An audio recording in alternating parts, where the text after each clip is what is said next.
প্রিয় দর্শক, আমি এখন যুক্ত হয়েছি কক্সবাজার জেলা বিএনপির আয়োজিত যেই কক্সবাজার জেলা বাংলা জাতীয় দলের বিশাল সমাবেশ। এই সমাবেশ থেকে আমি সরাসরি আপনাদেরকে দেখানোর চেষ্টা করব।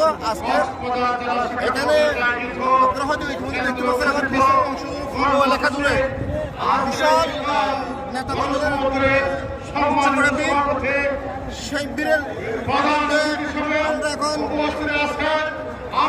প্রোগ্রাম এখনো কিছু বাকি আছে।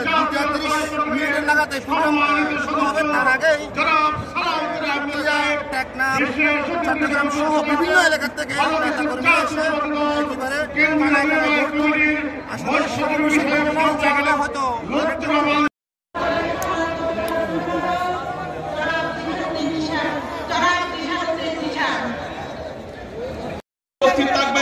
কক্সবাজারবাসীর গর্বের দল বিএনপির স্থায়ী কমিটির অন্যতম প্রভাবশালী সদস্য সাবেক সফল যোগাযোগ মন্ত্রী আলহাজ সালাউদ্দিন আহমেদ। আজকের অনুষ্ঠানে বিশেষ অতিথি হিসেবে উপস্থিত রয়েছেন কক্সবাজার সদর রামু আসনের সাবেক সফল সংসদ সদস্য, কক্সবাজার রামু আসনের মাটি মানুষের প্রিয় নেতা, আমাদের সকলে আজকের এই বিশাল জনসভা সম্মানিত সভাপতি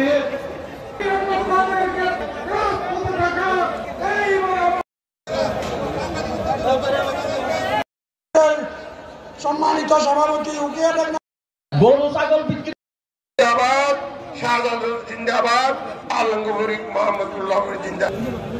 এখন বক্তব্য রাখবেন কক্সবাজার জেলা বিএনপির সম্মানিত সাংগঠনিক সম্পাদক সেবক দলের পক্ষ থেকে, ছাত্র দলের পক্ষ থেকে, বিএনপির পক্ষ থেকে, গাজল ভাইয়ের পক্ষ থেকে, সাধারণ পক্ষ থেকে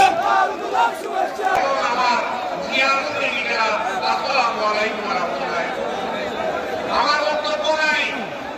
আমরা আজকে দ্রব্যমূল্যের ঊর্ধ্বগতি রোধ করার জন্য এই সমাবেশ দেখেছি, কিন্তু আমার বক্তব্য বিরোধিত্ব।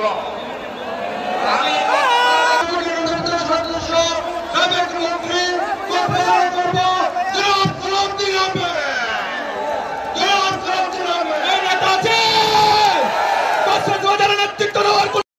আহ্বান করব, আপনারা প্রস্তুত থাকবেন। এই তত্ত্বাবধায়ক সরকারকে আমরা অনতি বিলম্বে নির্বাচনের দাবি জানিয়ে আমি আমার বক্তব্য শেষ করছি। আসসালামু আলাইকুম। আমরা 3টি আসন পেয়েছিলাম, তখন 3টি আসন ছিল